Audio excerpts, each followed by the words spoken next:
I did. The You got your packet, starter. You got your starter kit. I did.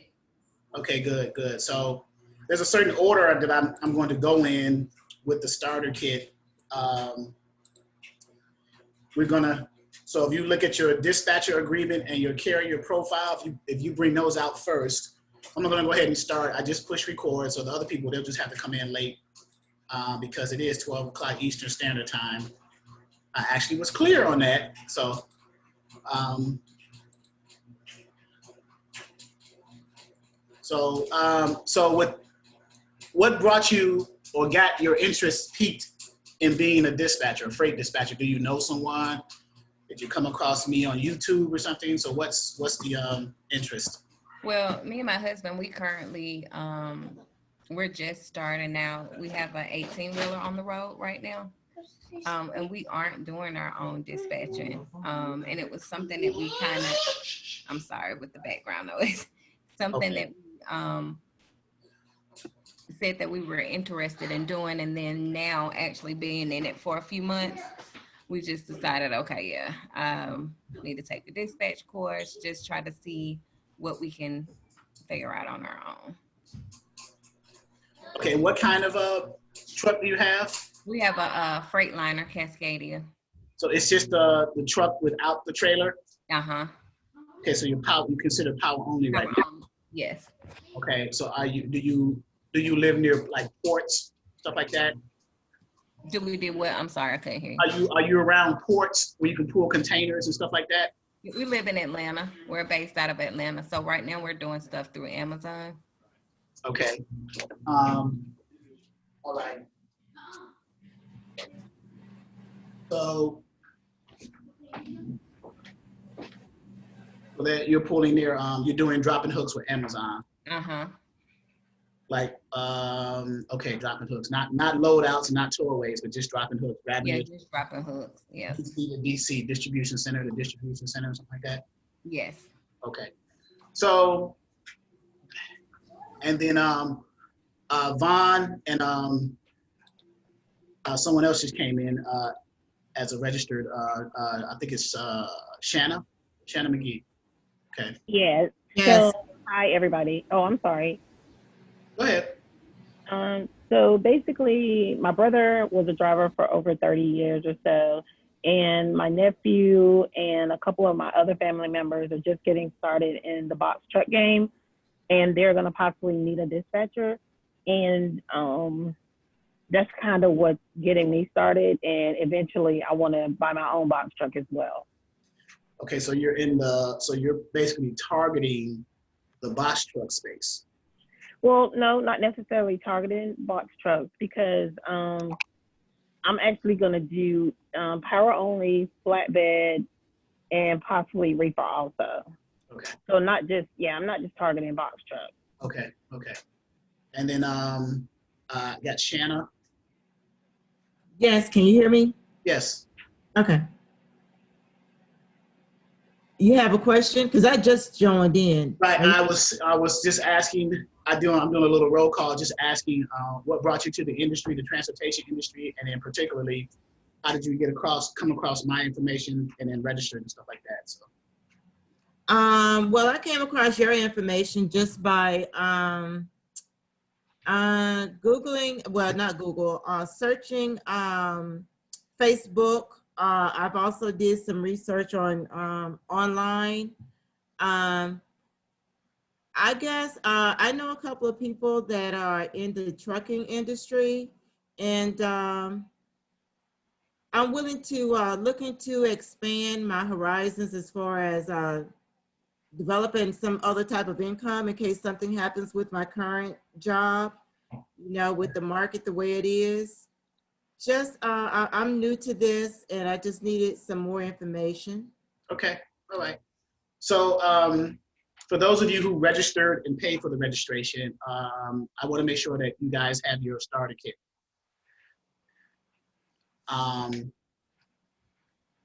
The starter kit contains all the documents that you will need as a beginner dispatcher, and the 3 free ebooks, and the glossary. Joy, tell Deborah to uninstall and reinstall Zoom on her. I'm assuming she's coming through her computer. If she's trying to get through on her phone, it's going to be a problem. But okay.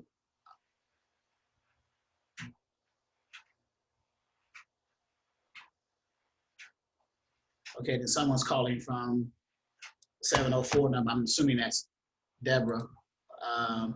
So I don't know who the 704 number. I don't have a 704 number unless it's, I guess it may be Deborah. So the dispatcher agreement and the profile sheet in your starter kit.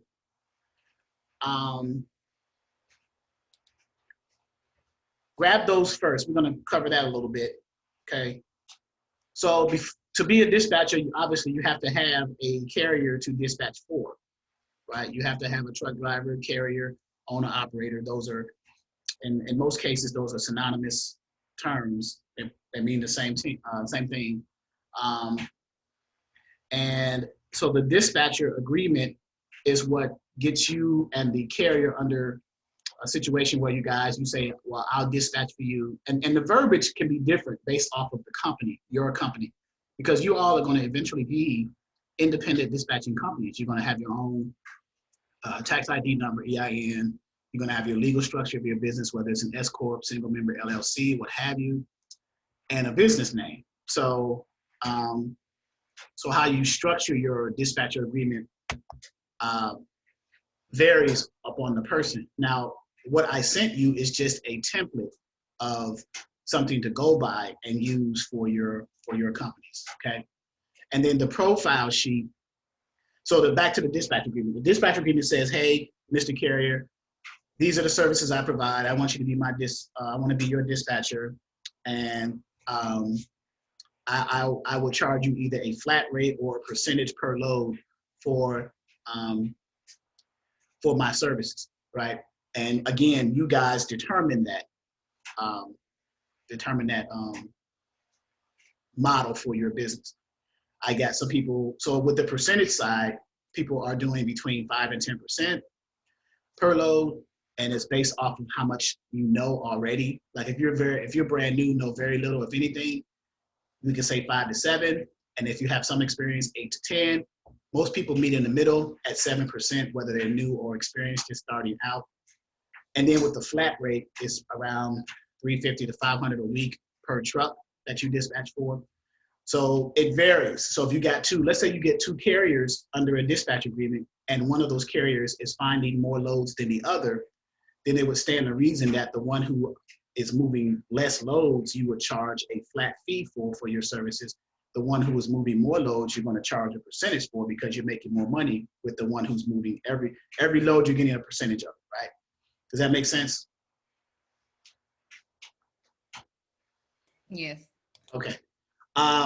Then the carrier profile is what the carrier fills out too, along with the dispatch agreement, and then returns to you, letting you know how they want to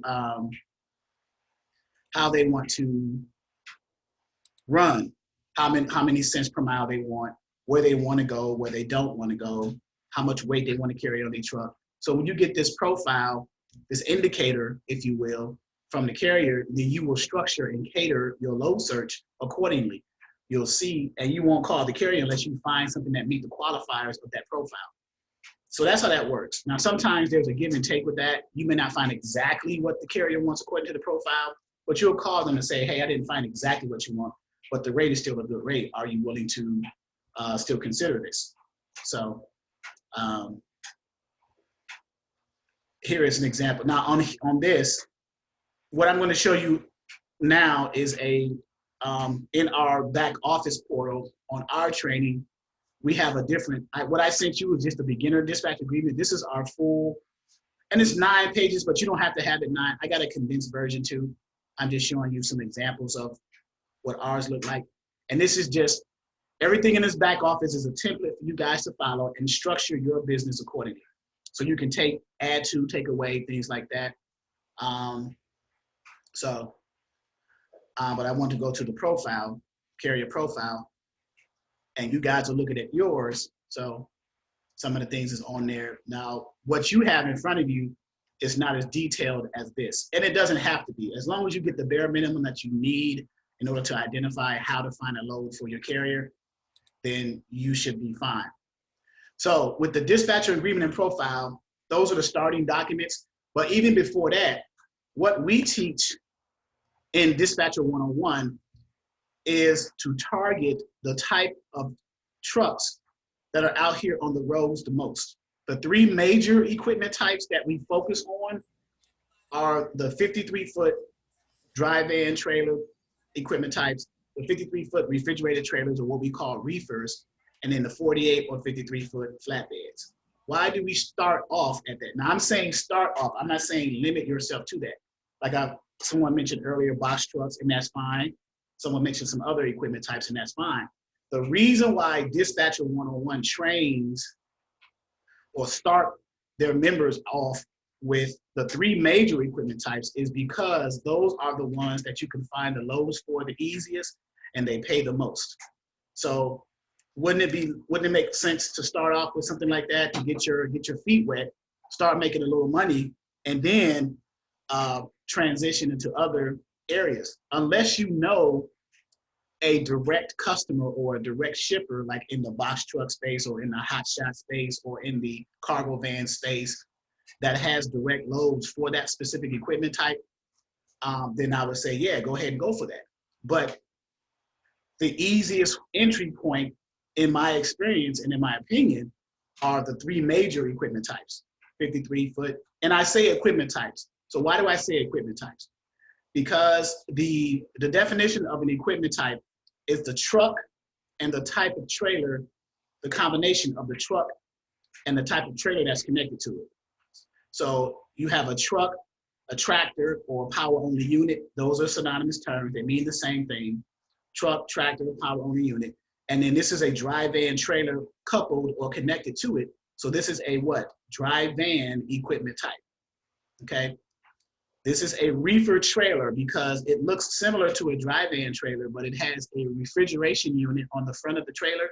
It's called a TCU, temperature control unit. What that does is it keeps cool or a certain temperature anything that's in that trailer or the commodity or the freight. Commodity, freight, what you're hauling, those mean the same thing that's in the trailer. So when you're calling, talking to a broker and you want to get details of the load, you're going to ask them, what's the commodity, or what's the freight, or what's being hauled in that trailer. Any questions so far? No. Okay. No one? Sure?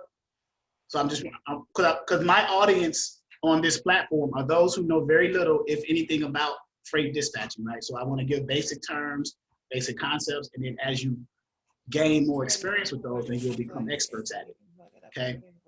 So those are the three major equipment types. Oh yeah, the flatbed. This is a flatbed trailer connected to a tractor, a power-only unit, or a truck.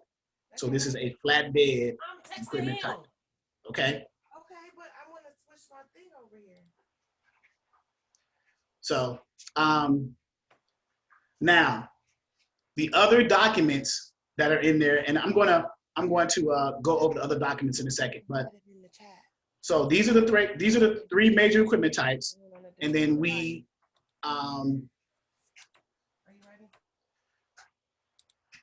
so now you say, okay, I got an understanding of the three major equipment types. So now how do I go after carriers to present my dispatching business for possible service for these carriers in order to get them under a dispatch agreement? So there's several methods that's used. The first method, and the number one method in my opinion, is the truck stops.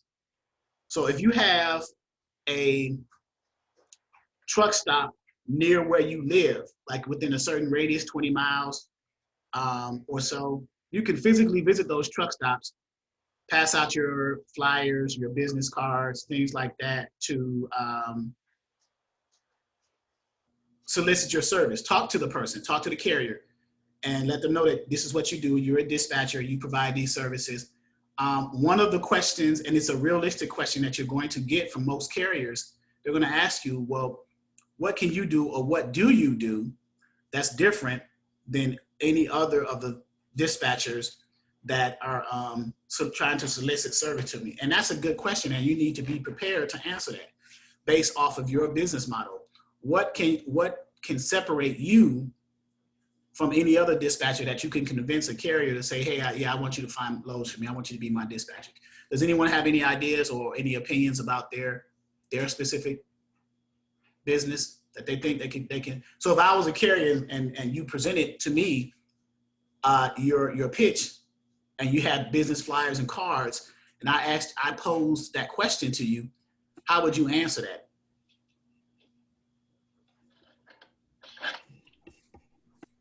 Repeat the question. Okay. This is Ebony. Okay, I got you, Ebony. So as people sign in, I'm marking them off. Okay.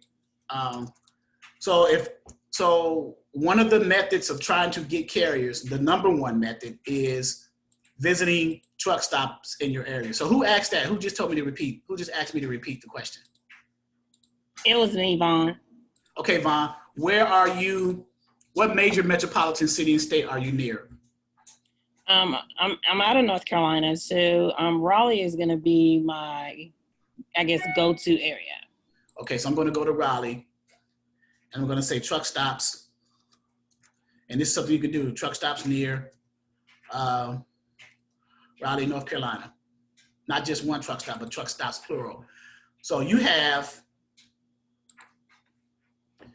and these are truck stops, not just gas stations. So here we are here. So I just looked up Raleigh in your area. So you got I-85, I-40. Does these sound like familiar interstates?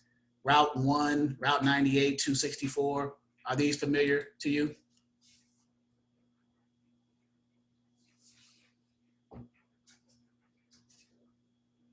Vaughn, was that Vaughn? Yes, I'm sorry. I'm at work. Yes. Oh, okay, I'm sorry. So no worries. What you would do is, so these are major truck stops. If you can see my screen, can everyone see my screen? I'm making sure I'm sharing the screen. Type yes if you can. Yes. Okay. So you got plenty of them. Some of the popular truck stop names are like Pilot, Flying J's, Loves, TAs. Those are some of the popular ones, right? And you can visit those truck stops, especially along the major interstates, and start a conversation with the carriers there. So when you say repeat the question, so I'm going to pose it again. So if you come to me, Vaughn or whoever, and say, hey, I'm Vaughn's dispatching service. I want to be your dispatcher. Here's my card, here's my flyer. I provide these services, blah, blah, blah, right? And I'm going to ask you the question as a carrier. I'm in there fueling my truck up right now, waiting to go to my next stop or whatever. And I say, okay, yeah, I've been needing a dispatcher, but I just don't want any dispatcher. So what makes you different, Vaughn's dispatching service or whoever else, than all the other dispatchers? What can you tell me that's different that you're going to provide for me and that's going to separate you from other dispatching companies that'll convince me to select you as my dispatcher? That's the question. So is anyone prepared to provide some feedback to that or an answer, right? I could give you an answer. This is Anthony Carmichael. Okay, what's up? One of the first things I would tell you is that what separates my business is I'll be able to offer you at least 3 different loads for the whatever load you're looking for. Like I will ask you how much money that you're looking to make or to move your truck. And after you tell me that, tell me what type of truck you use and the areas you like to go to. I will go to the load boards and I will look. And I will look for the certain areas that you told me that you like. And in the back of my mind, I would know how much money you told me you would like to make. And I would basically come up with the 3 best options and tell him that it's what separates my business is every time that I give you or book you loads, I could give you 3 options to make you that amount of money. That's one thing that I would tell him. Another thing that I would tell him is that I offer factoring services where they could get their money quicker or the same day.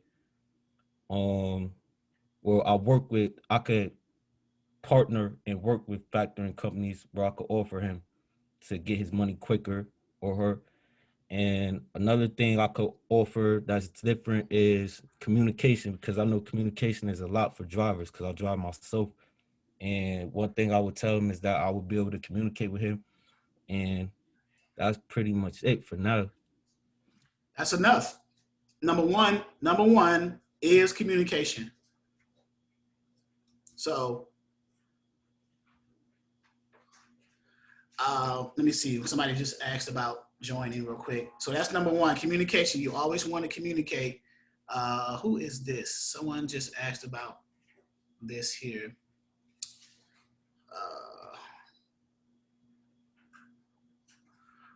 So yeah, so that's the number one method, to visit the truck stops and offer your services to the carriers and be prepared to answer that type of question when it's presented to you, right? So we provide training to do that. So that's a number one method, is the truck stops. Another method, of course, is what's called cold calling. So cold calling, for those who are not familiar with it, is when you call someone you've never spoke to before in your life for the very first time, and you are trying to convince them over the phone. You don't see them in person, but you're trying to convince them with your information or what you have services to offer that you want to be their dispatcher.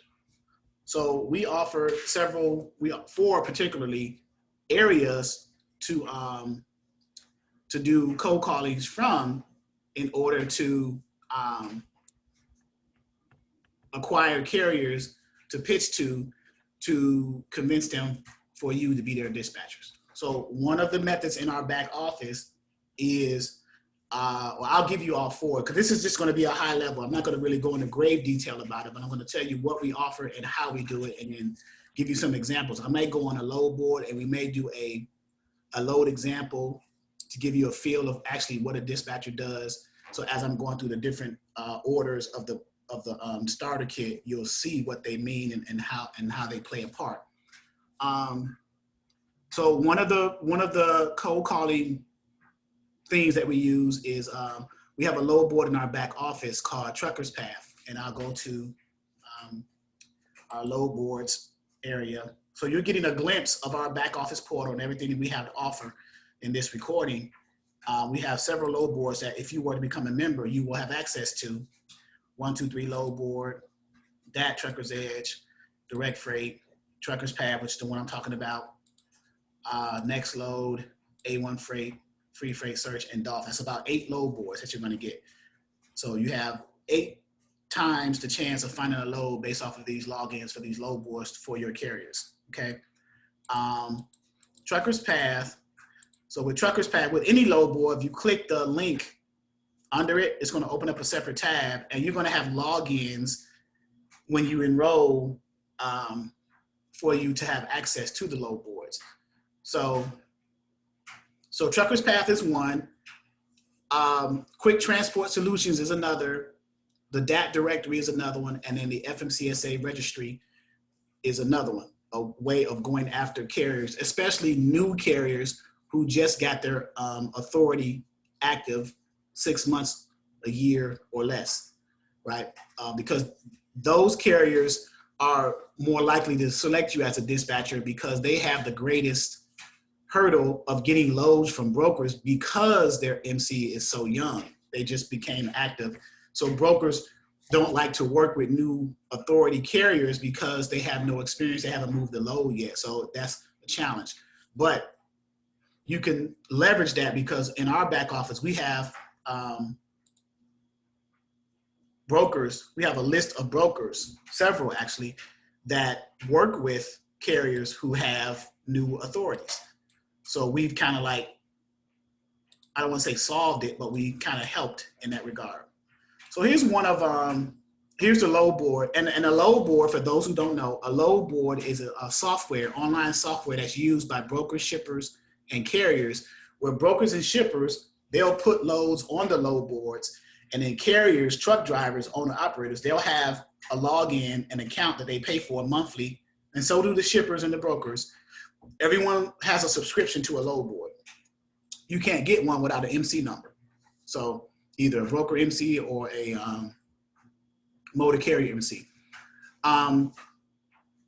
But shippers and brokers put their loads for sale on the load boards. The carriers go on the load boards and either post their trucks as being empty and available, or they're searching for loads to book and be paid for.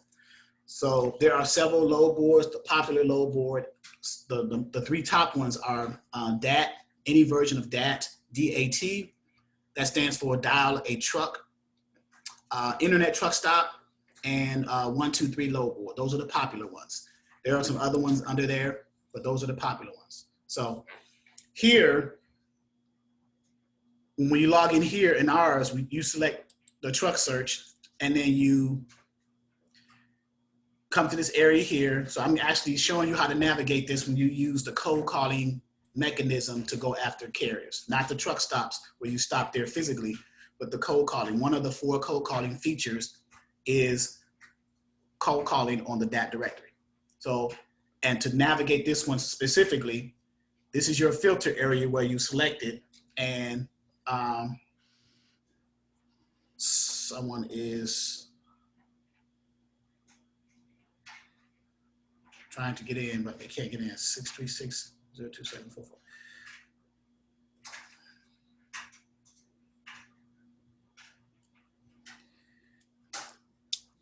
Okay, so people are trying to get in. Let me double check this 1 second, just to verify the numbers are correct. The Zoom login, everything is right. So I don't know.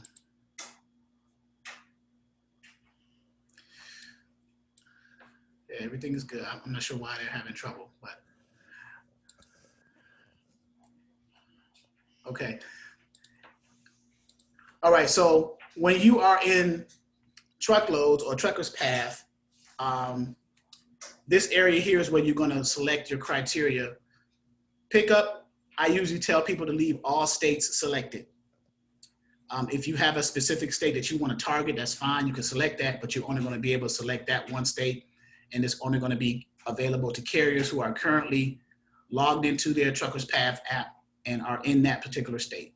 If you leave all states selected, it broadens your possibilities and it increases your numbers of getting carriers in all over the country. Under equipment, I checked any to deselect everything. What were the 3 major equipment types that I just mentioned to you guys? Dry van, flatbed, and reefer. Okay, so flatbed, van, and reefer. And then under safety rating, I am going to only check satisfactory. Why do I do that? Because I would not want a carrier under a dispatch agreement with me whose safety rating, remember what I said, safety rating is conditional or unsatisfactory. Because when I call a broker to try to book their load for them, brokers check safety ratings and MC numbers and all types of criteria before setting up carriers. What do you think the chances of booking a load for a carrier whose rating is unsatisfactory or conditional? Low. Slim and none. Right. So, so let's eliminate that by just only using this tool. We have the option just to select as satisfactory. So, and now currently it's 113. But when I hit search, it's going to get smaller because my filters are set up now. So I got 73 carriers. Now, how do you read this? Well, this person, he posted twice, but he posted a minute ago, Ray C. Williams, 360 Trucking LLC, and he's a flatbed equipment type of the 3 major ones we selected. Safety rating is satisfactory because all of them are satisfactory because we only selected satisfactory. The name is Ray Harris, and there's his phone number. So, and at the end of each one, you see this little blue arrow, expansion. You can expand it, open up more information about them and get some more data. So I use Trucker's Path tool in conjunction with the SAFER website, the FMCSA company snapshot, which is also in the back office under tools and resources. So let's go there. This is a glimpse of our back office tools and resources, all types of information. There's actually more than needed, but here's the Safer website. Here's that trend lines. Here's all our tools that we have for you guys for your disposal. So much information. And if you click any image, it's going to open up a browser for that particular thing. So if I click Safer, it's going to open up the Safer website. So I'm using that in conjunction with the Truckers Pad. Why do I do that? Because I want to vet out the carrier to make sure that they're not part of a brokerage. Because if a carrier is an asset, if the carrier that you're trying to get under a dispatcher agreement is an asset under a brokerage, you cannot book loads for that carrier because that's double brokering. Why? Because this carrier is under a brokerage. You call brokers to book loads on the load boards for the carrier. So that's double brokering. That's a no-no in the industry. So here's a way around that. So this person's DOT number is listed. DOT stands for Department of Transportation. MC stands for motor carrier. These are unique numbers assigned to every carrier out here on the road who has an active authority, okay?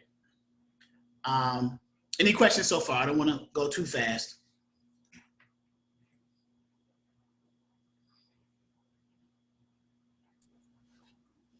Yes, So, go ahead. oh, so who gets in trouble for this double brokering? Does the carrier get in trouble for it, or with the dispatcher? The dispatcher won't get in trouble because they're protected in their dispatch agreement based off of the verbiage. I would say the carrier and the broker, especially if FMCA, it's rare that they find out about it because I'll be honest with you, there's a lot of double brokering and co-brokering going on in the industry. Brokers share their loads with other brokers. That's called co-brokering.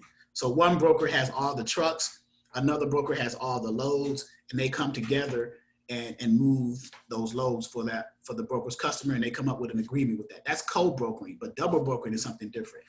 So, but yeah, it goes on a lot. I try to train people to avoid it at all costs because you don't want to go down that slippery slope.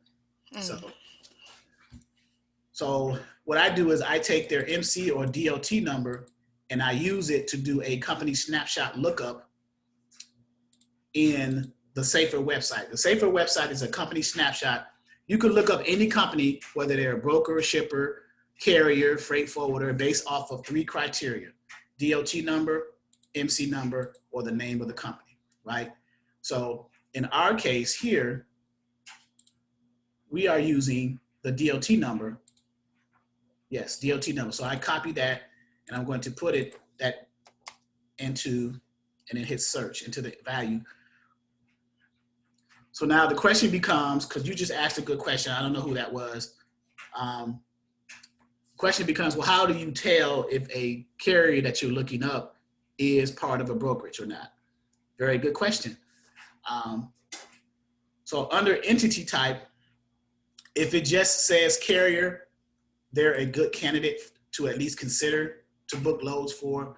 If it said carrier/broker or carrier/IEP, I tend to advise my members, students, to stay away from that because you are dipping your toe in the pool of double brokering, okay?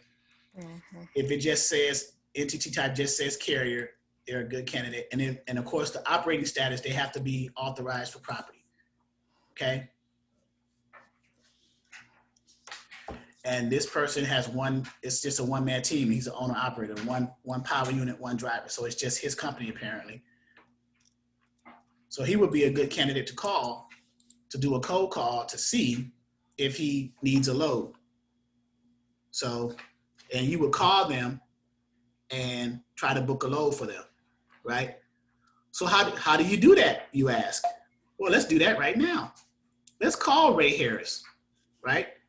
I'm assuming you guys didn't expect to have a cold call done live, right?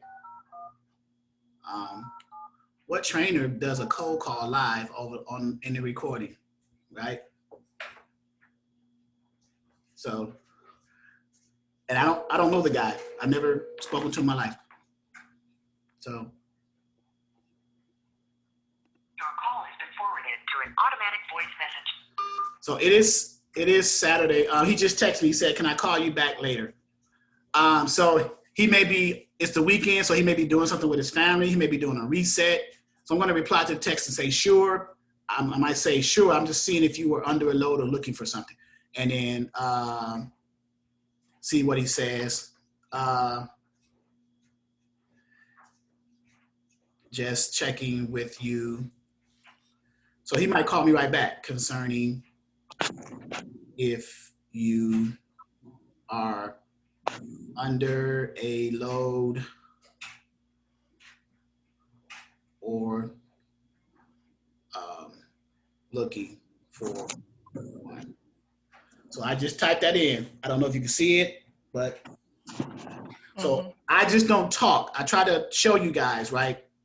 Literally. So now if he calls back, that's cool. I can start that conversation. But if he were to pick the phone up, I would have said, "Hey, can I speak to Ray?" Well, his company's name is Ray Williams, but the person I'm calling is Ray Harris, right? So I would have said, "Hey, can I speak to Ray?" He said, "Yeah, this is Ray. Hey, Ray, this is Charles with Exodus Dispatching Services. Are you under a load or looking for a load for your flatbed trailer?" And he would have said, "Well, because Santa like that, they assume that you were a broker." Even though I mentioned that this is Exodus Dispatching Services, that kind of probably went over their head. The first thing that they heard that they listened to, "Are you under a load or looking for a load?" Because when you hear that as a carrier, you're thinking dollar signs, right? So they would have said, "Hey, Maddie." Hey, how are you? All right. They would have said, "Are you a broker?" I said, "No, I'm a dispatching services. Are you under a load looking for a load for your flatbed?" Now, remember the three major equipment types: dry van, flatbed, and reefer. Hot shots fall in the flatbed category. What's a hot shot? A hot shot is a 40-foot or up to 40-foot trailer attached to a dually pickup truck. You guys familiar with hot shots? Yeah. Okay. For those who are not, let me give you an image of what a hot shot looks like. So I always go to, if you want to know what anything looks like, go to images.google.com. Trust me on that. Hot shot trucking. So hot shots, this is a hot shot. This is what a hot shot looks like. You guys see that? So a dually pickup truck, usually a Ram 3500 or Ford 2500 or whatever, with up to a 35-foot trailer with 5 feet dovetail ramps. That's what makes it 40 total, because the ramps are 5 feet. They swing over or they swing up under it, right? So those are hot shots, but they're in the flatbed category. So if you are in this program, in my program, and you're using Trucker's Path to look up carriers to possibly cold call, and you look at a flatbed category, when you call the flatbed person, make sure along that conversation, "Hey, by the way, do you have a 48 or a 53-foot flatbed?" And what if they say, "Oh man, no, I got a hot shot." Now you're at a crossroads, because now the conversation was going well. So now you have to determine if you want to continue and still try to dispatch for a hot shot, right? Most people do because they still want the experience, but hot shot loads are like almost like box truck loads, sprinter van, cargo van loads. They're kind of difficult to find for unless you have direct customers. So, but that's the process. Are you under a load or looking for a load? You continue the conversation. "Yeah, man, I'm looking for something right now. What do you got?" And then you tell them, "Well, we have loads all over. We can find you anything you want. What are you looking for a rate, for a cents per mile?" And usually when you call carriers to potentially try to get under a dispatch agreement, you want to have an understanding of what the market rates are for those equipment types. So for the flatbed, it's about $275 to $3. Reefers is about $275 to $325. Dry vans is about $225 to $250 a mile. Okay. Before I move on, any questions up to this point? I had just one.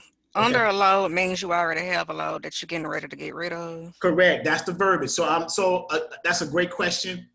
Shanna. This is Deborah. Oh, Deborah. Okay, I see somebody. Okay. So under a load or look. So I'm speaking trucker language, right? So as a dispatcher, especially in Dispatcher 101, you're going to learn what my goal is to teach you the language of the carriers and the language of the brokers / shippers, because those are the two sides you're going to be communicating with most of the time. A dispatcher is a middle person between their carrier who they're dispatching for and who the person they're getting a load for, either the direct shipper or in most cases, the brokers, right?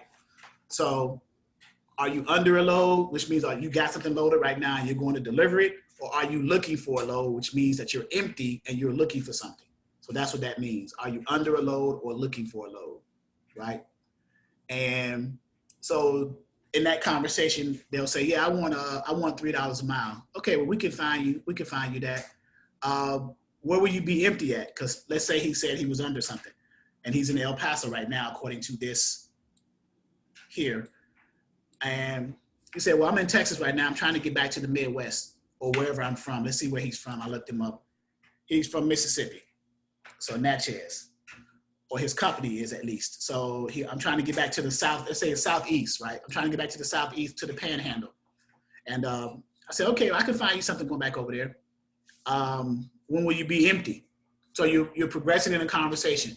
And he said, toward the end of that conversation, you want to mention, I can't really find you anything. I can find you something, but I need a agreement between you and I, a dispatcher agreement. So I'm going to send you my paperwork. I see your email address is, and then you confirm that with them. You tell them what the email address is according to what you see where you're currently looking at. In this case, it's Trucker's Path.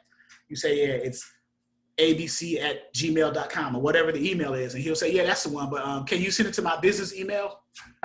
So you continue on and then you send it out and then they'll send it back. If a carrier really wants someone to dispatch for them, they will send that dispatch agreement and profile back as soon as they possibly can. Some carriers take their time, they play games. The other ones, if I really need you as my dispatcher, I'm going to get that paperwork to you.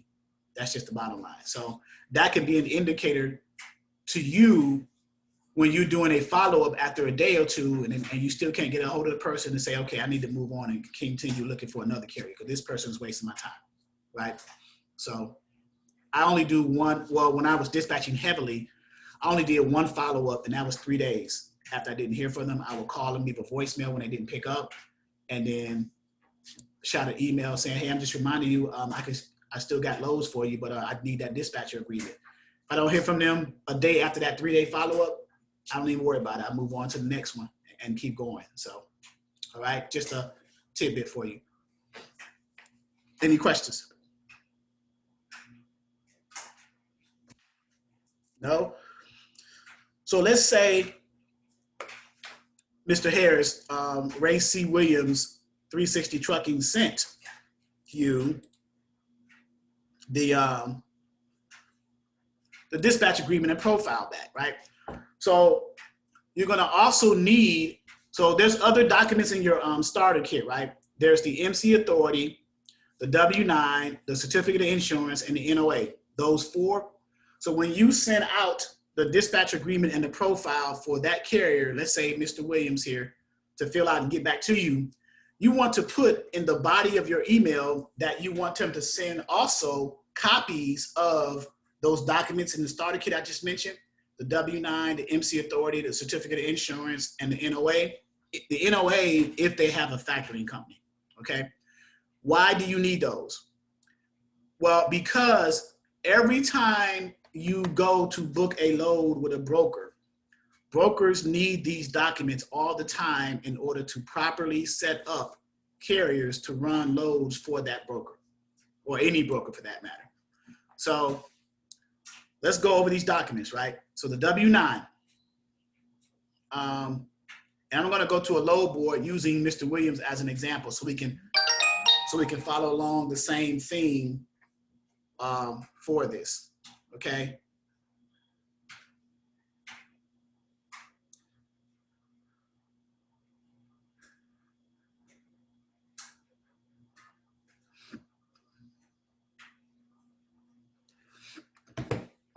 So under forms and documents, and you guys can follow along. So the forms and documents that's needed MC authority letter. So, and I'm going to explain what each one means and what the purpose of them are. So the MC authority letter is what the carriers need in order to, it's the authority for the carriers to move freight throughout the country, right? It has on it their MC number and DOT number is issued by the FMCSA and DOT. FMCSA stands for Federal Motor Carriers Safety Administration. DOT stands for Department of Transportation. It lists the service date that the authority became active, like in this example, and it shows their number, and it gives the type of authority. The type of authority carriers that you guys are going to go after are the common carriers of property. There are 4 types of authorities, MC authorities for carriers, 2 types for brokers, okay? So let me give you that real quick so you have an understanding. But the ones you're gonna go after is always common carriers. But number 1 of the 4 for the carriers are the common carrier authority. Number 2 is contract carriers. Number 3, property carriers. And number 4, what's called HHG, household goods. So let me give you an example of what each one is. Household goods are the moving companies, the large moving companies like Atlas, Mayflowers, Covans, the move like military families across the country. You see those big trucks on the interstate, Mayflower, Atlas, Covan, those are the moving companies. Those carriers have what's called an HHG type of authority. They only move household goods, okay? Passenger carriers. So the commodity for passenger carriers obviously are passengers or people, human beings, like large busing companies, limousine services, things like that. Okay, those are passenger carrier authorities. Like the Greyhounds, the Trailways, you know, taking people across the country like that. Those are carriers with passenger authorities. Contract authorities, contract carriers they are specific to one particular company. They are contracted with that company for X amount of years or however the terms of that contract dictate. And then common carriers, which are, you may put an asterisk by this one because this pertains to you guys. Those are the ones that you go after, the common carrier authority, because they can move general freight or freight, any type of freight, anywhere across the country, depending on the type of common carrier. You can have an interstate common carrier or an intrastate type of common carrier authority. What's the difference? Intrastate, I-N-T-R-A, intrastate means that they only can move freight generally within that state that they live, only within state limits, the state lines. Interstate, I-N-T-E-R, means that they can cross state lines and go anywhere. Interstate, like you see interstates out here on the road, Interstate 75, Interstate 80, they're crossing all different states, right? So that's what that means. So that's the MC. So that's the one of the 4 documents that you need your carrier to return to you when they return the dispatcher agreement and the profile, okay? Number 1. Number 2 is the W-9.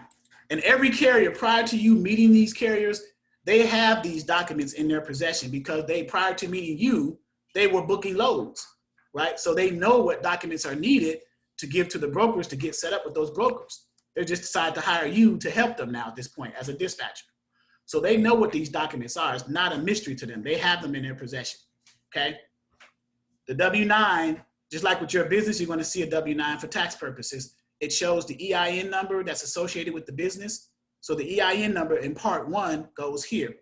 It's 9 digits, like a social, which goes here, but it's structured 2-7 as opposed to 3-2-4 with the social, right? But it's still 9 digits.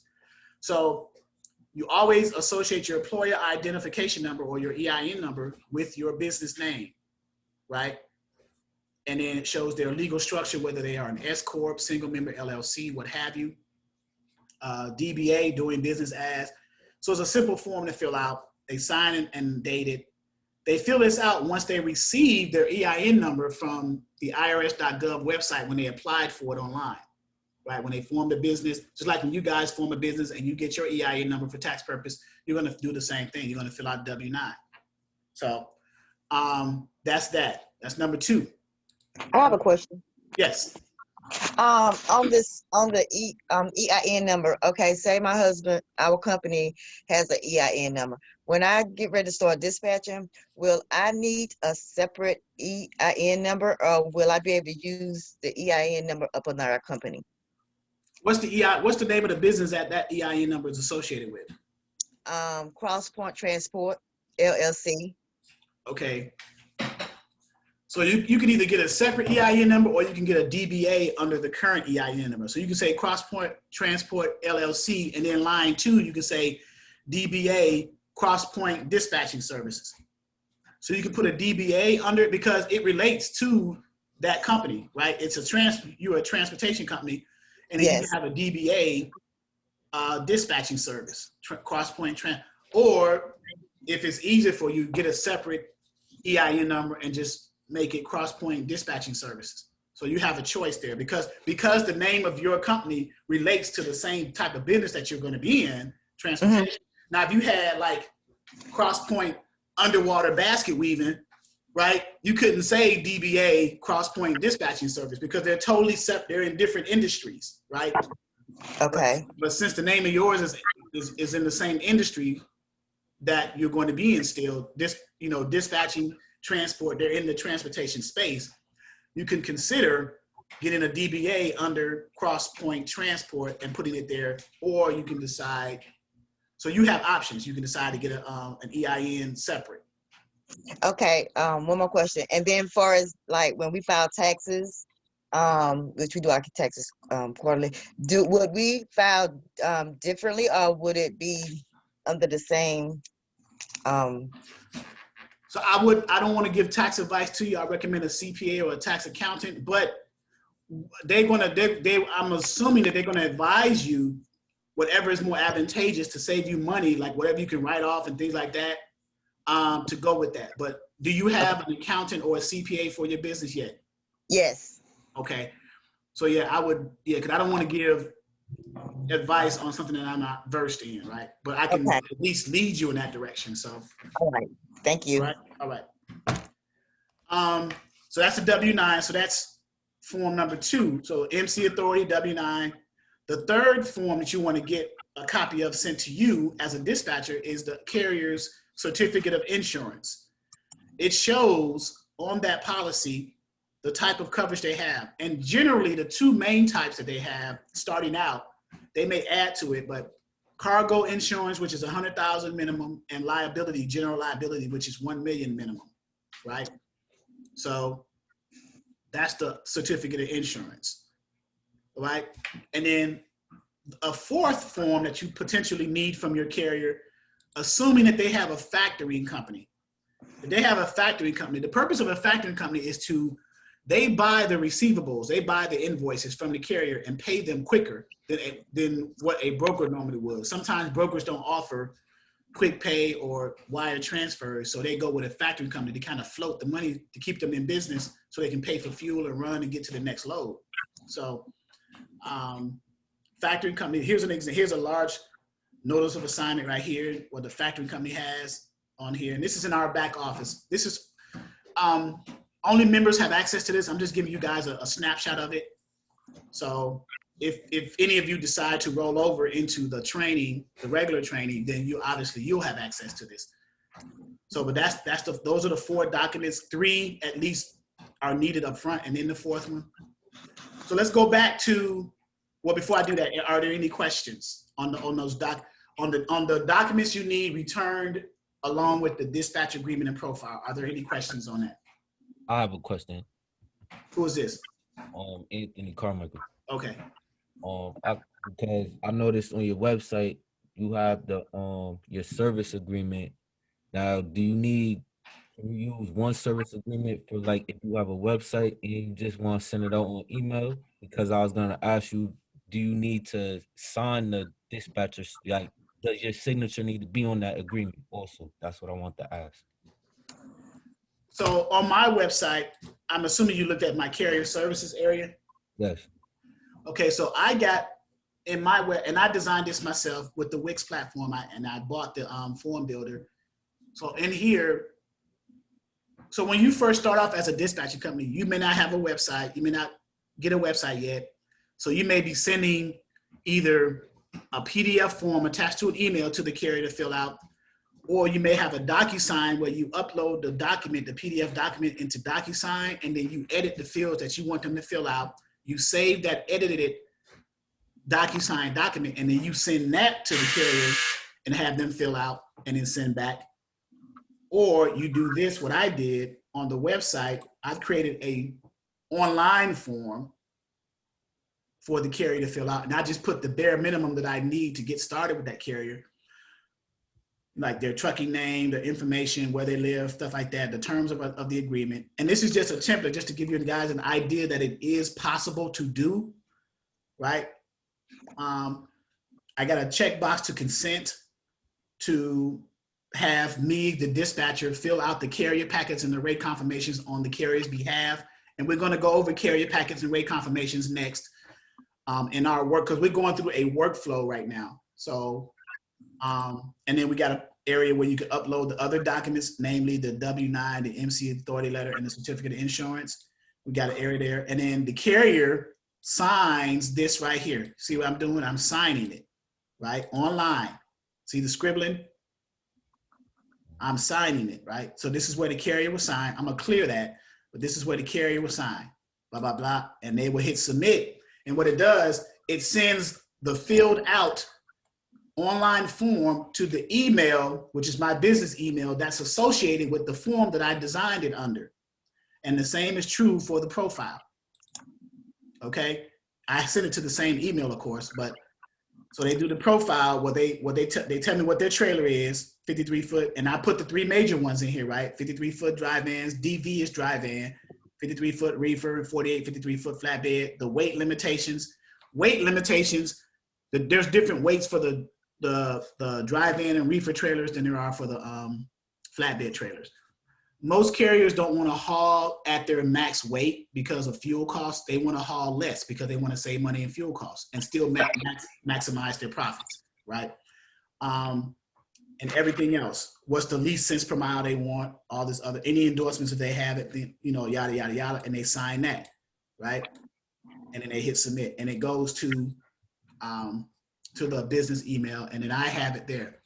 But what you were asking, I believe, is what type of information would you put on the online form to kind of still be in compliance of an official dispatch agreement, right? Yeah, and I want to know too, like if my website wasn't done, I could just send like the PDF files to them if I didn't have a website completed already. And Correct. Started like, so I would need .hub or DocuSign. You said was the other one. Yeah, even if you didn't have DocuSign or PDF filler, just send a regular PDF. So create a Word document, right? So in my training here under forms and documents, I have the full 9-page dispatch agreement, and I have a 3 to 4 page condensed version in Word form where you guys can download to your computer if you are a member, change my information to yours, resave it as a Word document, and then also save it as a PDF. Because you're going to send the PDF, you never send a Word document to a carrier because they can just edit it and change any information, right? You want to send the PDF version of your finished product to the carrier to fill out, whether you have DocuSign or not. If you have DocuSign, it's easier because they can just click the fields that you want them to edit and then fill those fields out. And then once they hit save or submit, it's going to automatically send it to you, your email associated with your DocuSign account. So, all right. Thank you. All right. So let's say we got the dispatcher. Let's go back to our theme here. We're going to use Ray as an example, the person. And he texted me, by the way. So let's say he sent back the dispatch agreement, the profile, and those other documents that we needed, right? So we're going to look for a load for Ray, right? So we're going to go to one of our load boards, and I'm going to navigate that load board, right? Show you how that's done. So we're done vetting them out. We found them. We're done looking at, I'm going to leave this up because we want to reference him because he's a flatbed guy. Let's say he was a 48 or a 53-foot flatbed. He fell into our category, okay? So we're going to go to one of our load boards. Let's do it through our portal. So let's go to our module 2 load boards, and let's select 1, 2, 3 load board. So we're gonna select the link. When you click the link, there's a PDF under module 2 that has all the username and passwords for all the load boards in our back office, if you are a member. That way you know the username and password. So you can just print that out and have it at your desk, right? So here's 123 load board. It's one of the top 3 load boards. We're gonna log into that. And he's in El Paso, Texas right now. Let's make sure. Yep, it's in El Paso. And he just wants something out of El Paso. So this is 123 load board, okay? Right here, find loads, that's what we wanna do. And before I start here, does anyone have any questions?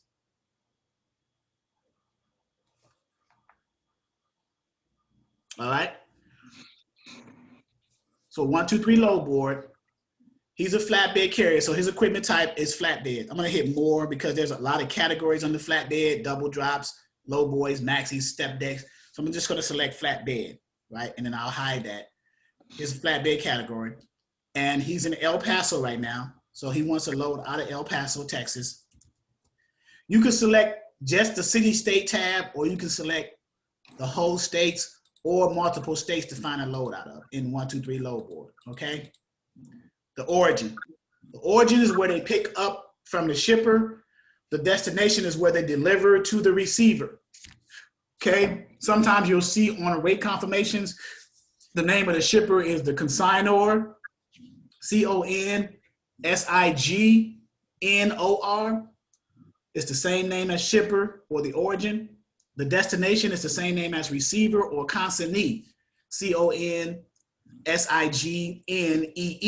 consignee. So consignor and consignee are 2 different names. Consignor is the shipper, consignee is the receiver, all right? Just for future reference. Because sometimes they'll mix it up on the rate confirmation. They'll say on the rate confirmation, he's picking up from the shipper, but he's delivering to the consignee. They're like, who? What? What does that mean? So just want to give you the basic terms, so when you see it, you'll know what it is now, okay?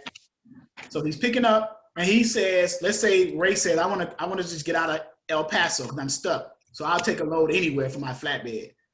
So when you select a destination, I'm going to remove Canada. You can say anywhere tab. You can say states or multiple states. Or you can say, if you want to go to a specific city, you can say a specific city. Since we got him wanting to go anywhere, I'm going to select the anywhere tab in the United States, right? And where it says radius, I'm going to select 100 miles. What that means is deadhead miles. Deadhead miles is where a truck driver is driving empty to pick a load up. What's the maximum number of miles that a trucker is willing to drive empty to pick up a load? That's deadhead. Deadhead, DEADHEAD, driving empty to pick a load up. So what this means is he wants to pick up a load out of El Paso within a 100-mile radius, deadhead, or El Paso or the surrounding area 100 miles, within 100 miles. That's what that means. So if anything pops up outside of El Paso within that 100-mile radius, he's willing to drive to pick that up as long as it's paying good, okay? We selected the equipment type. So I'm gonna leave pickup date blank, all the other things blank, and I'm gonna hit search. So I found 22 loads coming out of El Paso for within 100 miles for a flatbed. And these are the 22 loads here. So sometimes brokers post the rate that they're paying. Other times they leave it blank because they want to say it's negotiable, and we want to see what you're looking for as a dispatcher or a carrier. So what I'm going to do, I'm going to click offer and bring up the ones that are posted right here. So that's what I just did, okay? So here's one, El Paso, literally 0 deadhead because it's in the same city that he's currently at now, going to Denver, Colorado on the 21st, which is sometime next week. What is that? Today's the 19th, Sunday's so Monday. For a flatbed, it's a truckload, it's 47,000 pounds, which is close to the max. The maximum for a 46 to 48 foot is 48 to 53 foot flatbed, the maximum weight is between 46 and 48,000 pounds, okay? It's going 631 miles. This is the broker, DSV, is paying $1,400, So that's not a good rate, because if you open this up, it's going to show the cents per mile over here, 220 for the flatbed. He wants about, well, I guess it's okay. It's bare minimum, 220 to 250. So here's the special information. Flat, they want 6 foot tarps, 6 foot drop tarps. There's different types of tarp lengths. There's 4 feet, 6 feet, and 8 feet drops. What that means is when you flip the tarp over the freight, it drops down to a certain length. So 6 feet, 8 feet, 4 feet drops. Okay. So here's that load here. So let's say we call this broker and he wants that load. He's good. He just want to get over to Denver, right? Just to get out of El Paso because he's stuck there for a few days, right? So you call the broker, you say, hey, Mr. Broker, DSV, hey, dispatch at DSV, whatever. I'm looking at this flatbed load on Monday coming out of El Paso going to Colorado. Is that load still available? So you're the dispatcher talking to the broker, right? And the broker says, let me check. So the reason you say, is that load still available in your beginning phrase sentence is because sometimes brokers leave loads posted on the load boards without taking them down, even though the load has been booked and moved, it's covered, it's gone. But they'll still leave it up there. Either they forget to take it down or they'll use it as bait to try to get people to call to get them under their brokerage. So these are some of the techniques that brokers use, right? Kind of reel people in. Sometimes it's just an honest mistake. They just forgot to take it down. They gotten so busy in their day, they just forgot, they booked the load, it's covered, it's gone. They just forgot to take it off the load board because they're working on booking their next load. So at any rate, they'll say, let me check. By the way, what's your MC number? Dispatchers do not have MC numbers, right? So who do you think MC number that they're asking for? The driver. The driver, the carrier that you have under a dispatcher agreement. That is correct. So you give them that carrier's number. They're going to look them up and they're going to see, what they're looking like, right? Are they good carriers? And then they're also going to see in their TMS system if that carrier is already set up with their brokerage. So if they are not, they're going to come back and give you one of two answers. Either they're set up with us already or they're not. So let's do the worst case scenario. Not necessarily worse, but the situation where they're not set up, right? So let's say, that load's still available, but you guys are not set up with us. Who do I send the packet to? So what do they mean when they say that? Who do I send the carrier packet to, the onboarding packet, or the broker carrier agreement? Those three terms are synonymous, right? So we're getting into the last two forms that documents in your dispatcher starter kit now, right? So we've covered dispatch agreement, profile. We've covered the 4 documents, MC authority letter, W-9, certificate of insurance, and NOA. The next 2 documents are the carrier packet and the rate confirmation. This is dealing with the broker. So the broker says, who do I send the packet to? Remember, carrier packet, onboarding packet, setup packet, broker carrier agreement. They all mean the same thing. So as a dispatcher, who do you think email that broker should send that packet to? The dispatcher. The dispatcher. Remember, you're the middle person between your carrier and the broker. You're doing all the administrative stuff. You're getting them set up. You're filling out that stuff for the on behalf of the carrier. So they're going to send it to your email, a what? A broker carrier agreement, a dispatcher, not a dispatcher, but a broker carrier agreement, setup packet, onboard packet, or however, right? So this is what that looks like. And you guys should have a copy of this. I sent the dispatcher starter kit, right, with the document. So as we go over, you'll have a copy in front of you. This is a standard broker carrier agreement. A lot of the stuff is pre-filled out on the broker side. The carrier just needs to fill their part out. As the dispatcher, you're filling it out for the carrier. You're putting the carrier's information in it, not the dispatcher's information, the carrier's information. Because this is a broker carrier agreement, not a broker dispatcher agreement. You'll never put your dispatching information in anywhere whatsoever unless it has a line in there that says, who is your dispatcher or dispatcher. Mm-hmm. Okay. So sometimes brokers will send you a link to a website to go to do the online onboarding process.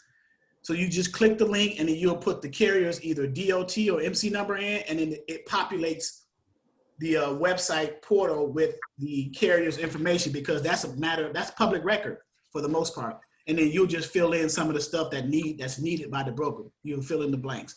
So it does it quicker. So most brokers are catching up to the 21st century and starting to use the onboarding process. Some brokers are still sending you a paper PDF with the broker carrier agreement. So any questions about that?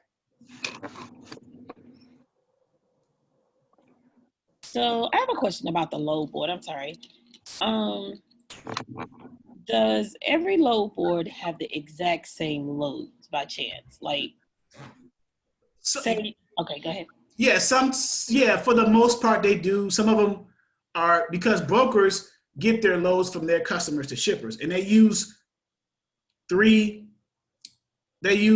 major load boards to post some of the same loads to touch all different load boards, because maybe one carrier is not looking, or one dispatcher is not looking on one load board as opposed to another.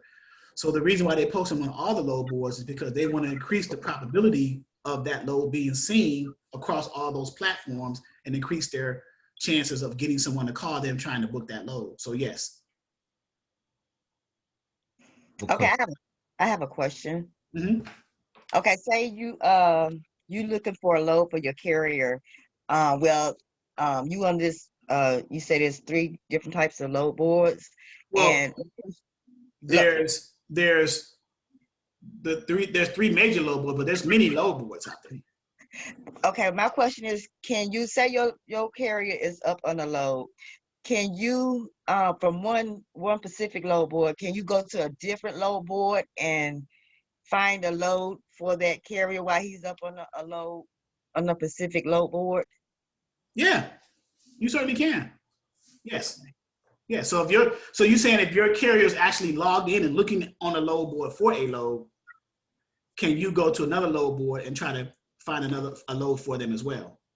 Exactly. Like he might be under a load from this load board, and you looking on another load board. Can you get him a load off a different load board while he's under a load from a different load board? You certainly can, especially if that load is paying better than the loads that he's finding from the load board that he's currently logged into and have a subscription to and looking under.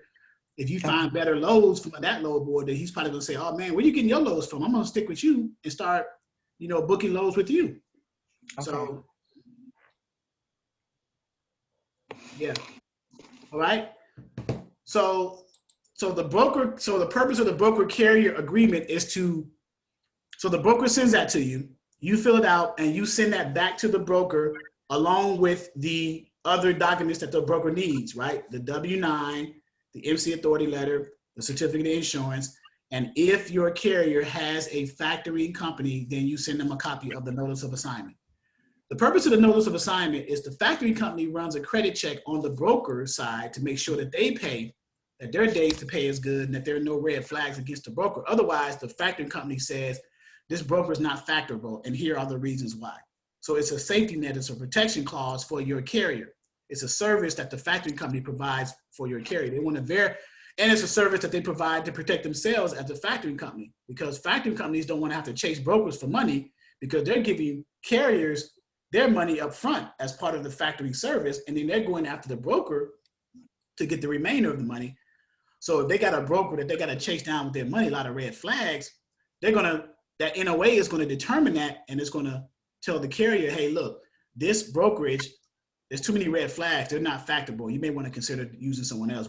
Or we're not going to factor that load because they're just too many red flags. So the carrier has to make a decision now. Well, do I still want that load without the factoring company? I'll just use the broker's payment options. And some brokers offer 3 payment options: quick pay, ACH transfer, or paper check.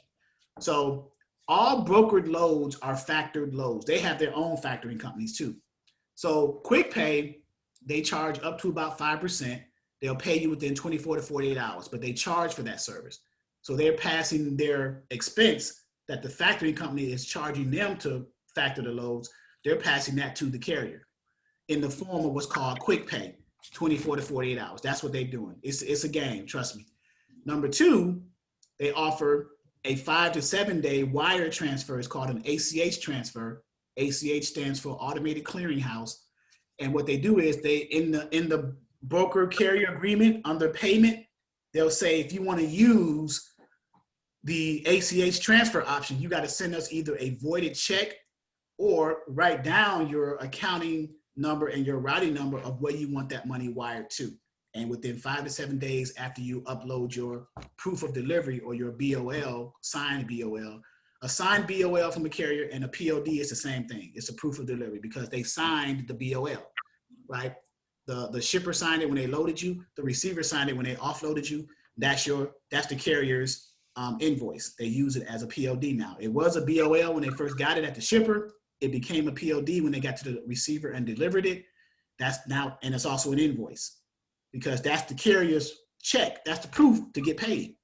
So ACH is the second option. Quick Pay is the first. And then the third one is the standard paper check, net 30, net 15, net 45 days after that load has been delivered. So in most cases as a carrier, what do you think, if they don't have a factoring company, which one do you think they're going to select?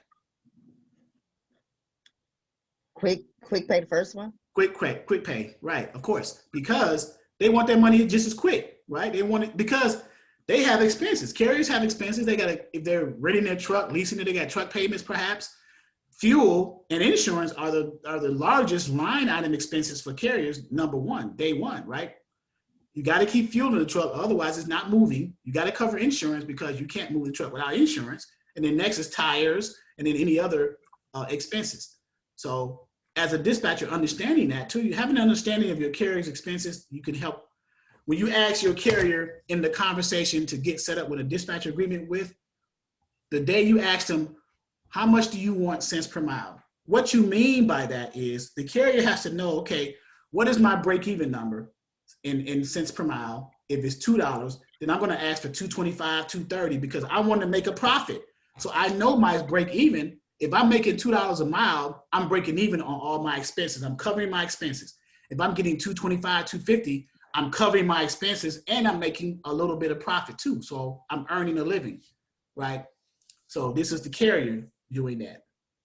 So when you ask them, you know, what is your cents per mile for your equipment type? How much do you want me to find loads for as a cents per mile? And they tell you, you know, you let them know. I mean, you don't want to prolong the conversation, but you just assume that that number that they gave you is their break-even point plus what they can make a profit off of too. In most cases, carriers just throw out wild numbers, right? If they do that, I'll just move on. Me personally, they say I want to make $5 a mile on a flatbed that's in a region that's making $2.30 a mile. Click, I'm hanging up. I don't even want to wait for them because that number one, that carrier is too unrealistic, and number two, they're going to be wasting my time looking for loads for them. So I don't, you know, want to waste time with that person. So here is the broker carrier agreement. You send that back along with the W-9 certificate of insurance, NOA, and MC authority letter. The broker is going to process all that stuff, put it in their TMS system, run it by their compliance team for approval or not approval. Let's say they call you back and say, hey, Ray, the person we're dealing with, let's say it's Maddie's truck. This is Maddie's carrier. She got Ray under dispatch agreement. And they call you back and say, hey, Maddie's dispatching service, your carrier has been approved. Let me send you now. They've been approved to run under the brokerage now.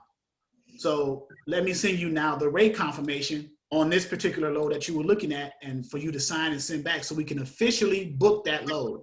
So a load is not officially booked until the rate confirmation on that load that you were looking for has been signed and sent back to the broker. The purpose of the broker carrier agreement is just to get your carrier set up with the brokerage. It's not to book the load. You guys follow that? Yes. Okay. The rate and when you get a rate confirmation, let's say, Maddie, you got this rate confirmation from DSV, the brokerage, they send that to you, and you want to make sure that the numbers on the rate matches or are in an agreement with what was posted on the load board when you called that broker to begin with. If they are, cool, you sign and send it back. Of course, you run it by your carrier, make sure that they're cool with it, and then you sign and send it back. If they are not, you call the broker and say, hey, man, we got a problem. you know, you posted a load for 1,400, but you putting 1,250 on the rate confirmation. Did I miss something? I know I was asleep in math class, but I'm not blind. So, you know, so you go over that and you say, oh yeah, it was this, and then you go over that. So that's the process, right? But let me back up a little bit, because as a dispatcher, let's say you want to add your rate also for your service too, on top of the broker side. So let's say you charge 10%, Maddie. I mean, I'm picking on you, Maddie.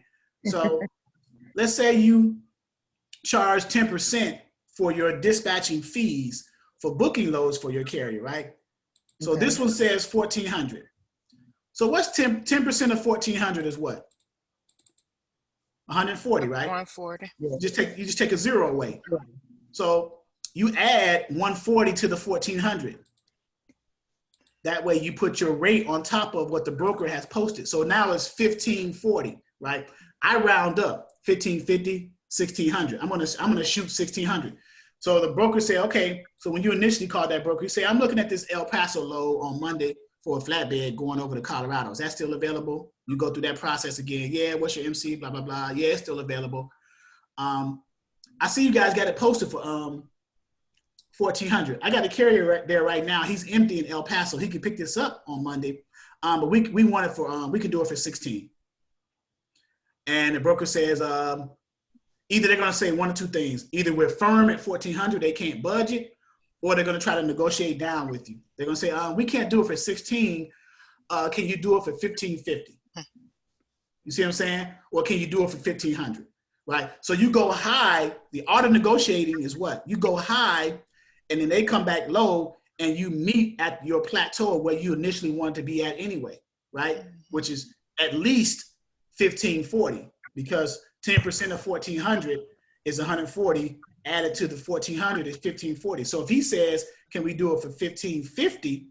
You're still there. You say, okay, you may even play it out. Hey, let me call my carrier. Of course you want to do it because it's at where you want to be at anyway.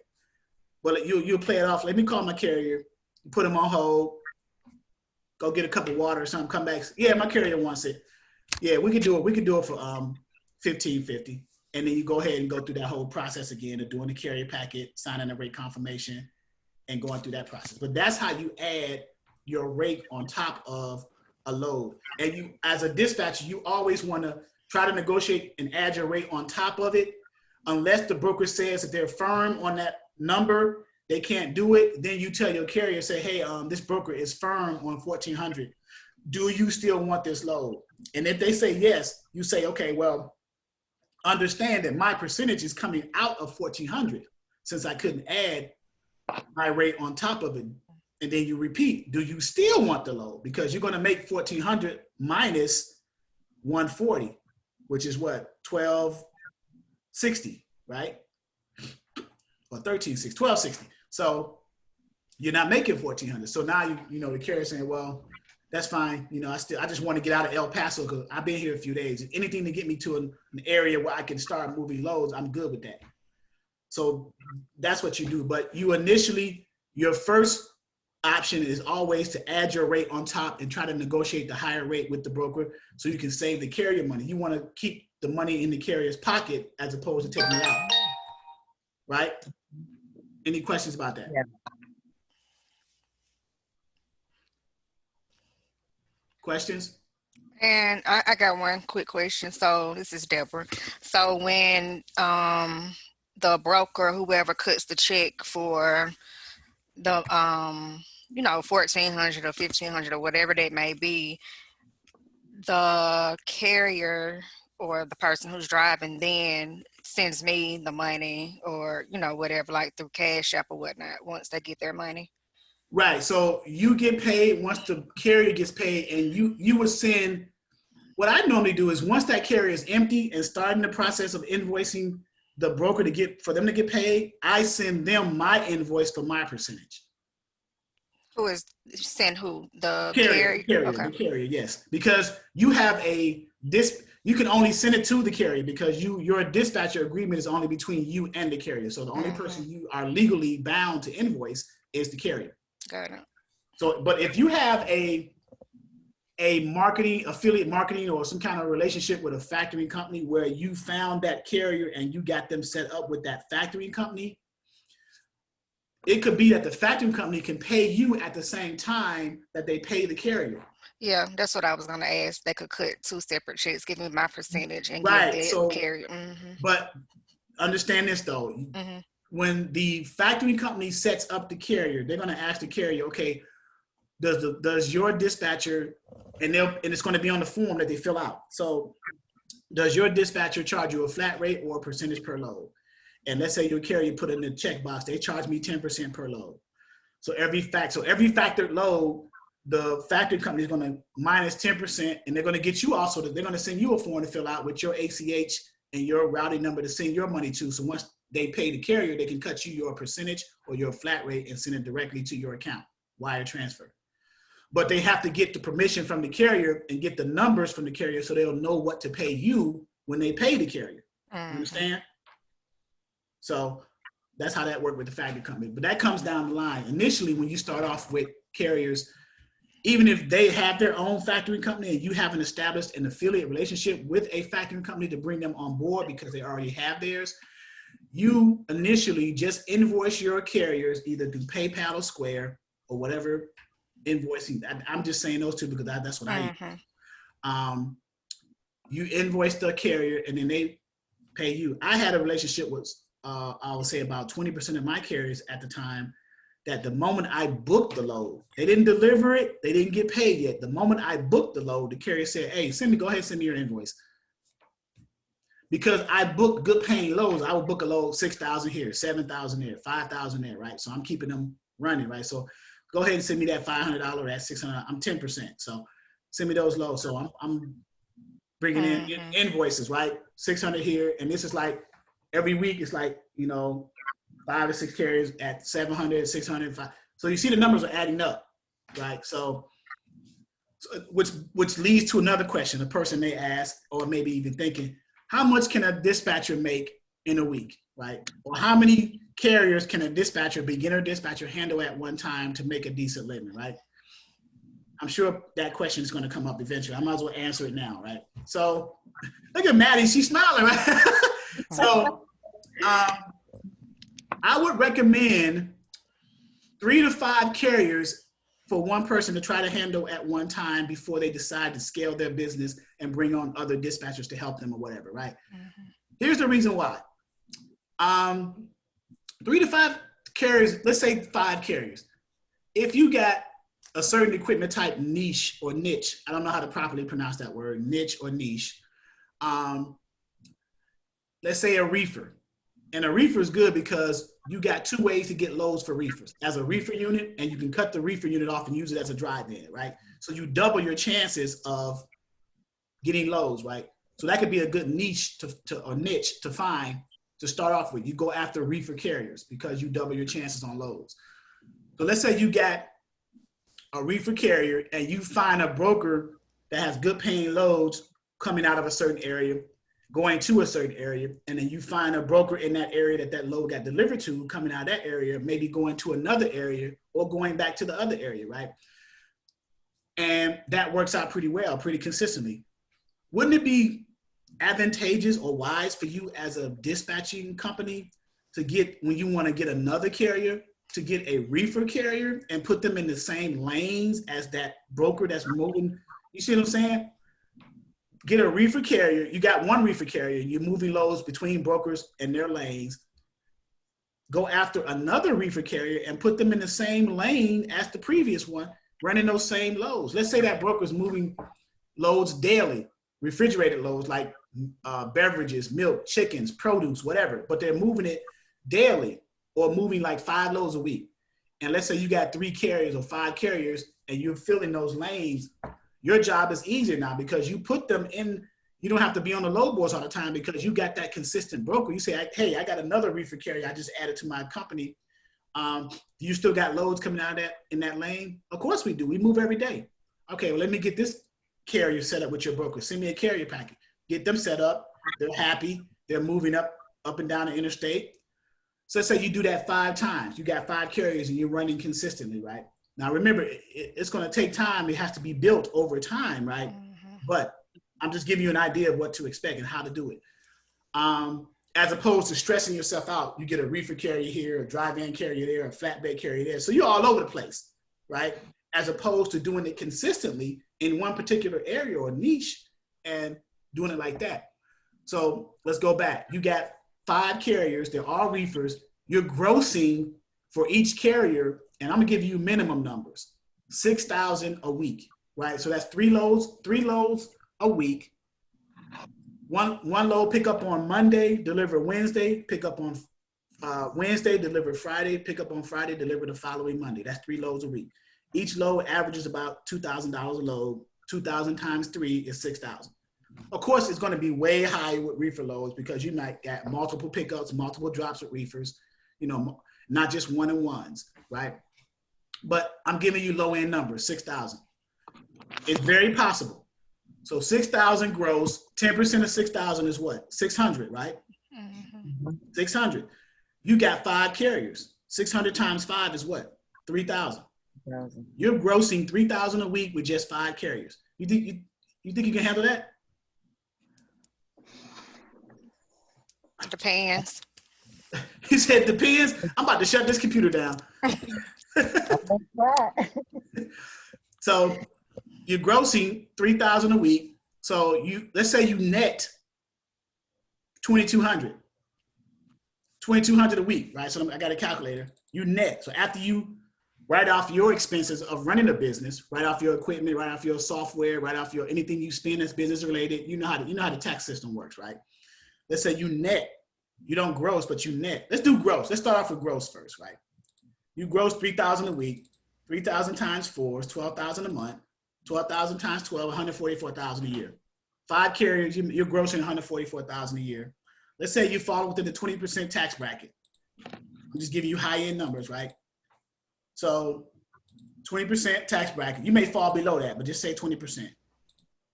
So that's 28,800. So you take 28,000, that's tax. 28,800 taxed on 144,000 gross, right? 28,800. Just giving you a high level idea of what to expect.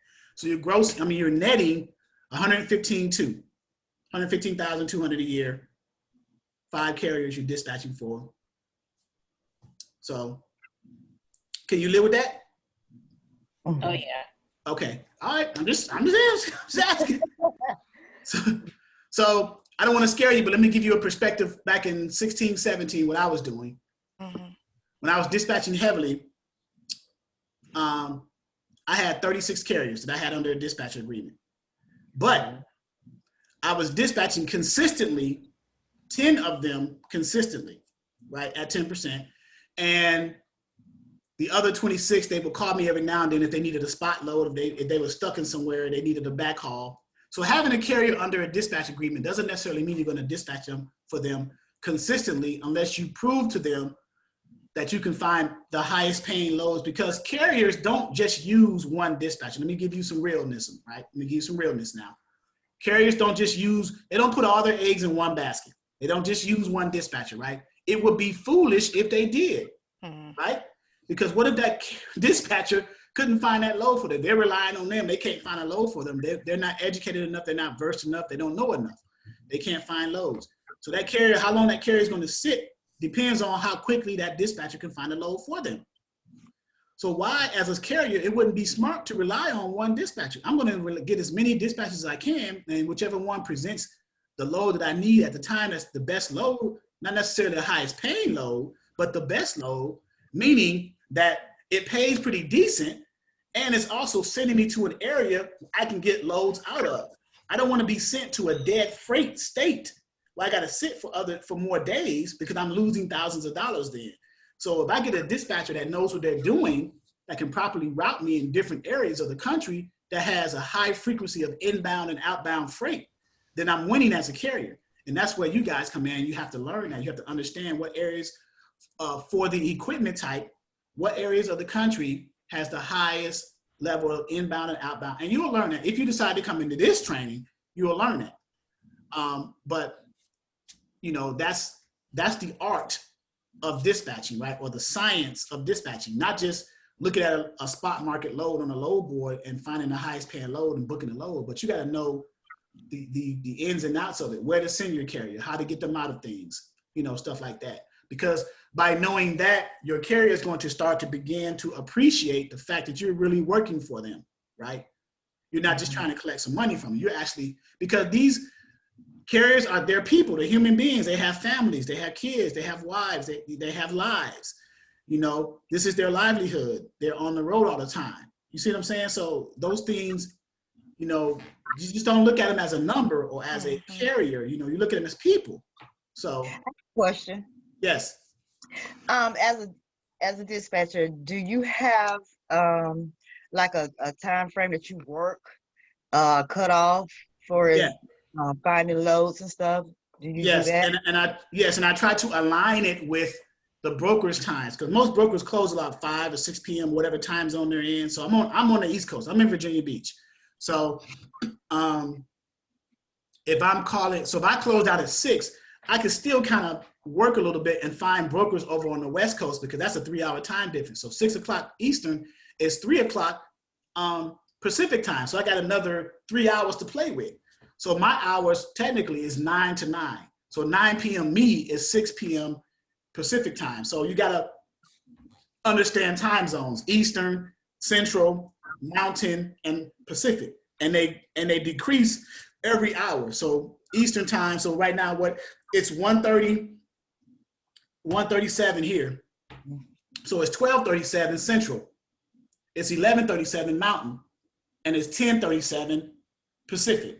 Right. So it goes down an hour as you go through each time zone. So you have to understand that too. So a lot of things you'll learn over time, and you will make mistakes. Make the mistakes. Make them. You know why? Because you learned from them.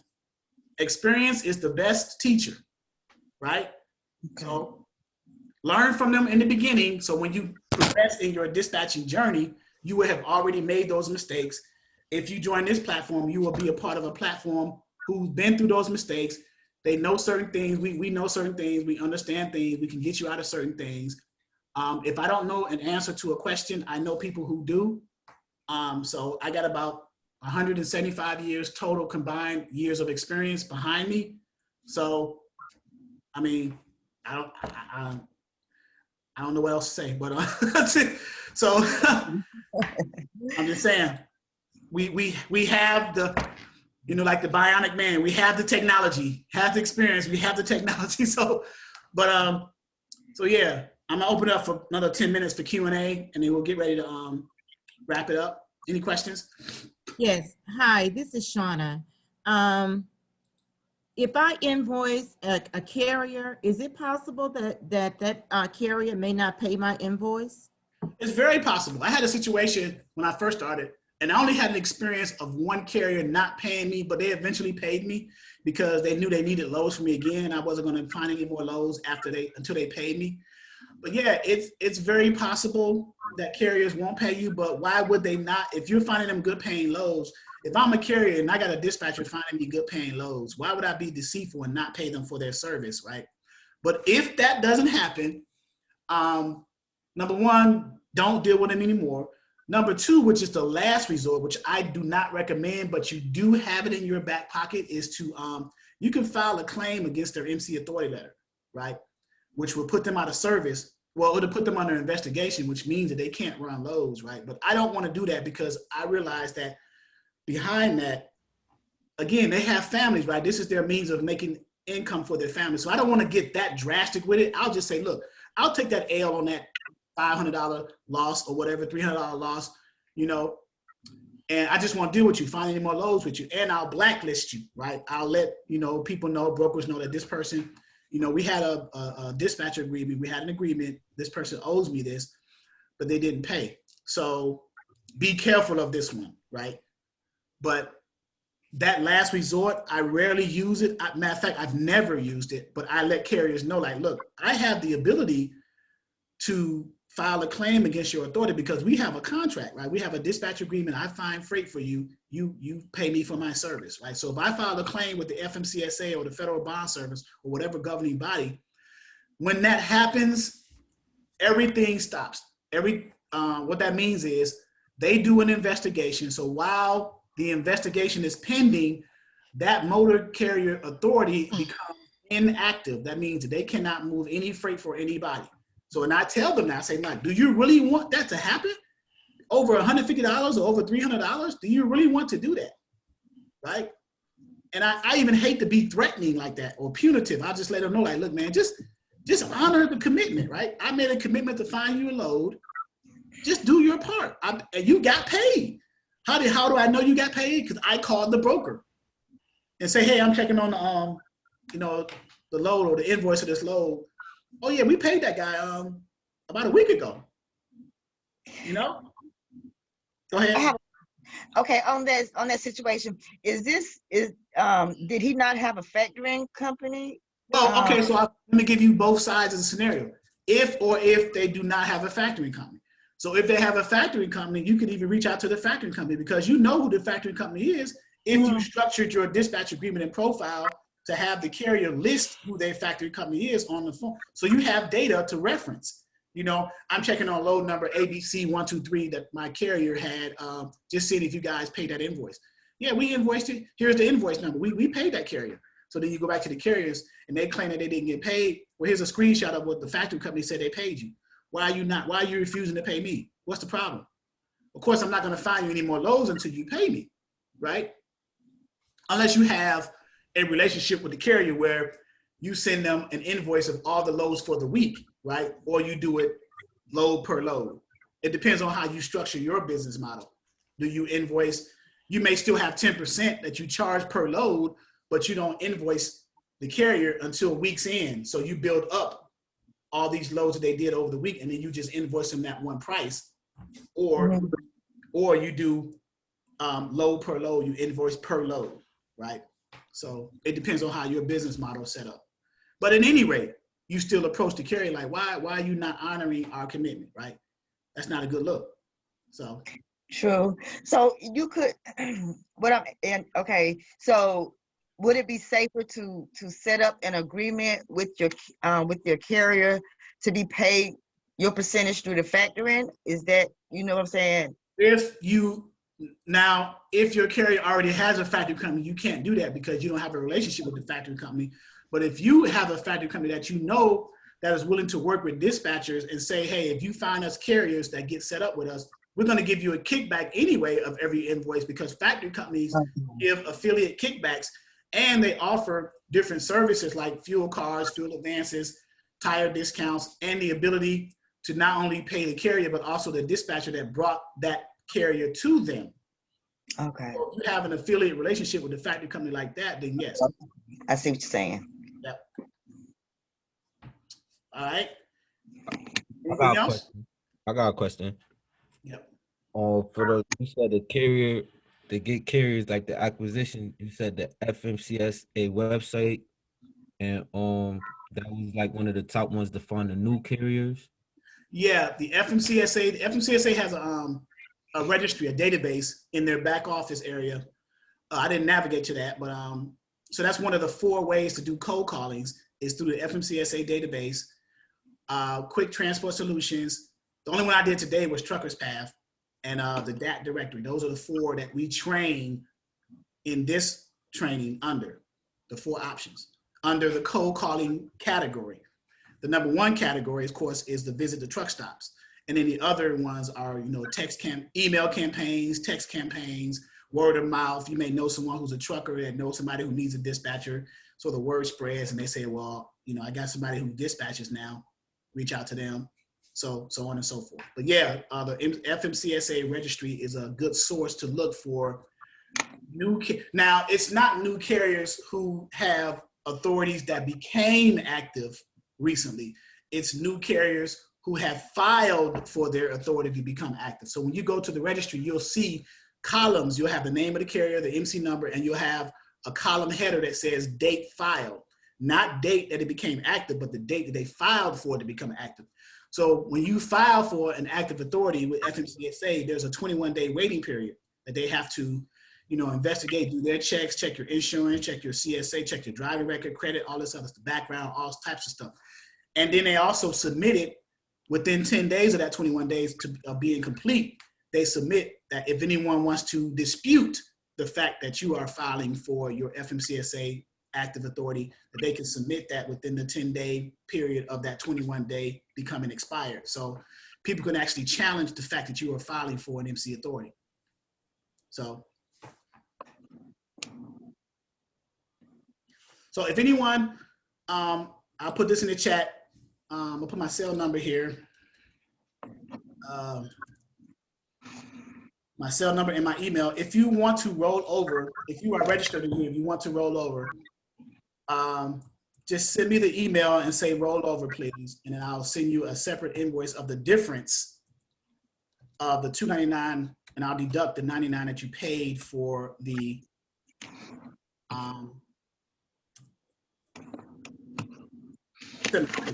okay. If you are in here as a guest, I will extend that same courtesy to you. Okay. All right. And what is rollover? Rollover means that if you want to join our ongoing platform, that you have access to our load boards and everything in our back office, what you paid for the seminar, $99, will be rolled over or deducted from the price of the ongoing ongoing training, which is $299. The price of the ongoing training is $299. Prior to January 1st, it's going to go up to $399. But right now, you guys are still under the $299 umbrella. So $299 minus $99 that you just paid for the seminar. So it'd be like what? $199, of course, plus tax, right? So because I gotta in Virginia, we have to do a tax in Virginia. So this is a common. I already know I want to roll over. So when will these trainings start? Well, we're on vacation right now. We just had our last training, so we won't start back up until the 3rd of January. Okay. But you will still be able, if you roll over and still join, I'll still send you a welcome email with instructions to set up your email and password for the back office. And you still can go back there and look at your leisure and navigate that back office area, go through the modules, look at the load boards, log in, everything. And if you have questions, you still can email and call with the questions. It's just that the live trainings won't commence again until after the 1st of the year. Mm-hmm. Okay. And we do live trainings twice a week. Wednesday nights at 6 p.m. Eastern Standard Time and Sunday mornings at 11 a.m. Eastern Standard Time. And everything is centralized on the website. Any information that you want to know, like if you go to the website and under Dispatcher 101, these sub pages, like right here, Zoom online training. If you click that, it shows like where you guys logged in at. It shows the times: Wednesday, 6 p.m. Eastern, Sunday at 11 Eastern, twice a week. You click the button. Here's the meeting ID and the passcode. If you click this button, it opens up the separate Zoom, and you just log in using the meeting ID and passcode. Okay. Okay. But send me if anyone who wants to roll over, send me an email. I'll deduct it and send you a separate invoice for the difference. Once you enroll, I will send you a welcome email with further instructions. Got it. And this is an ongoing training. It's self-paced. Once you're in for as long as you need. The first of the year is going up to $399, and that's for 1 year. But right now, you guys are grandfathered in for as long as you need it. And there will not be a monthly subscription for you guys. At the beginning of January, it's $399, and it's going to be a 1 month after you enroll. It's going to be a $9.99. It used to be $19.99, but now it's going to be $9.99 monthly subscription in addition to the initial enrollment, right? So 1 month after you initially enroll, the date after that enrollment date, then the $9.99 monthly subscription. And that's for maintaining access to all the load boards and everything in the back office. There's a lot of content back here. We would have been here for another 2 hours if I was going to go through everything, but I just want to give you guys a high level. So, all right. Okay. So email that I put in the chat, Exodus Logistics LLC at Yahoo, for those who want to roll over, and then I'll get started on that, sending that to you. Have a safe holiday season. My birthday is next Thursday, 24th. I'll be 50. Do Happy not hold that against. Birthday. Do not hold that against Happy me. birthday. Welcome to the City Club. I take Cash App, Zelle. I take Cash App, Zelle, gifts. All gifts is cash. Cash App, Zelle, anything like that. So, no, but yeah, enjoy your holidays and New Year's. Hopefully, this New Year will be pandemic free. So Pfizer and Moderna has approved vaccines for this stuff. But I get the sense that it's the syphilis all over again, the syphilis Tuskegee experiment. I'm not going to take it myself. Oh, that would be my question. Are you taking a shot? I don't need it. I don't have. Exactly. I'm asymptomatic, I guess. But so, you know. All right, guys. It was been a pleasure. Thank you. Awesome. Thank you. Look forward to seeing you guys for those who are rolling over. Thank you.